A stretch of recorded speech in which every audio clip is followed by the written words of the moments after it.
مشکل میں ہیں کہ یہ جس جگہ پہ یہ اکانومی کو لے کے آئے ہیں تو وہ عوام کے لیے تو بہت مشکلات انہوں نے پیدا کر دی. ٹھیک ہے. تو ہم نے ظاہر ہے کہ ہمیں معلوم ہے کہ جب ہم آئیں گے تو ہمیں ان سے نپٹنا پڑے گا. تو انشاءاللہ ہمارے پاس اسٹریٹجی ہے کہ ہم نے کیا کرنا ہے. لیکن اس وقت جو ہے حالات بہت مشکل ہیں اور میرے خیال میں یہ اپنے لیے اور ملک کے لیے بہت بہتری کریں گے, اچھائی کریں گے اگر ابھی یہ الیکشن کال کریں تاکہ یہ جو انسرٹنٹی کا ماحول ہے یہ ختم ہو اور لوگ جو ہیں جو ان کے دوست ممالک ہیں وہ بھی پیسہ دینا شروع کریں کیونکہ وہ ابھی تک سارے اسی وجہ سے پیسے نہیں دے رہے. نہ وہ جو ملٹی لیٹرل ایجنسیز ہیں نہ ہمارے دوست ممالک ہیں وہ دل کھول کے پیسے نہیں دے رہے کیونکہ ان کو معلوم ہے کہ یہ پولیٹیکل جو سسٹم ہے اس میں چینج ہونا ہے, الیکشن ہونے ہیں, پتہ نہیں کون سی پارٹی آئے گی. Thank you very much. Doctor صاحب یہ لاسٹ میں بتا دیجیے گا کہ جو آپ کی 70 سیٹیں رہ گئی قومی اسمبلی میں اب بھی آپ واپس جا رہے ہیں یا اپنے قومی اسمبلی میں کیونکہ پولیٹیکل آدمی نہیں ہوں تو آپ یہ پوچھیں فواد صاحب سے یا شاہ محمود قریشی. ٹھیک ہو گیا.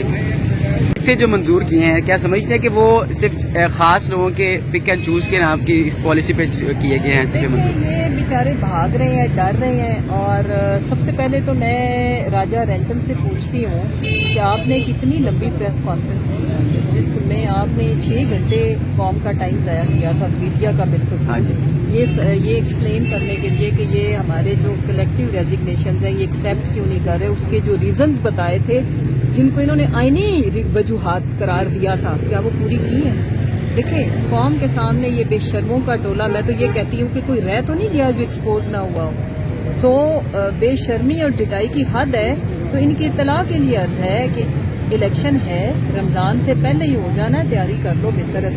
یہ بتائیے گا 15 استعفے کہہ رہے ہیں کہ منظور کر لیے جائیں گے, آج بھی 15 لوگوں کو ڈی نوٹیفائی کر دیا جائے گا. کریں نا, دیکھیں میری بات سنیں, عرض سنیں میری. ہم کیا چاہتے ہیں آزادی ان سے, تو ہم تو ہمارا یہ مطلب کام آسان ہی کر رہے ہیں اور قوم کے آگے اپنے آپ کو مزید ایکسپوز کر رہے ہیں اور کوئی ان کے اندر آئینی اور اخلاقی اقدار نہیں. نگران وزیر اعلیٰ کے لیے جو الیکشن کمیشن کی طرف آپ جائیں گے, پارلیمانی بورڈ پہ بھی نہیں طے ہوگا تو آپ کورٹ جائیں گے یا نہیں جائیں گے؟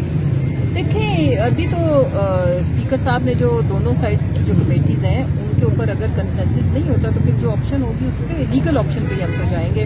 بہرحال ہم نے ایسے نام دیے تھے جو بیلنس تھے, لیکن ان کی آپ دیکھ لیں, آپ ان کی جو سیریسنیس ہے رابطے نون لیگ کے سے کتنے رابطے میں ہیں آپ کے, پیپلز پارٹی کے کتنے لوگ رابطے میں ہیں آپ سے قومی اسمبلی کے؟ دیکھیں اس میں لوگ تھوڑا زیادہ رابطے میں ہیں لیکن ہم ایمانداری کے ساتھ انہی لوگوں کو گرین سگنل دیں گے جن کو ہم نے کل کو ایڈجسٹ. اچھا یہ بتائیے گا کہ کیا وہ پرنسپلی ہم نے یہ ڈیسائیڈ کیا پی ڈی ایم آپ کو جنرل الیکشن سے توجہ ہٹا کے ضمنی الیکشن میں تو نہیں الجھا رہی؟ ہر چیز نہیں ہے, وہ پھر خان صاحب بھی سب جگہ پہ ان کو نظر آئیں گے. ہم انشاءاللہ ہمارے پاس ان کو دینے کے لیے ایک سے ایک اچھا سرپرائز ہے اور اس سے کہیں زیادہ اچھا سرپرائز عوام بھی لے کے بیٹھے, ذرا آنے دو ان کو. اچھا میڈم ایک سوال اور رمضان سے پہلے تیاری کر لیں مہربانی. آبویسلی یہ مانیں گے تو نہیں, آپ جو آپ نے نام دیا ان پہ تو نہیں مانیں گے, اسپیکر کے پاس بھی نہیں مانیں گے.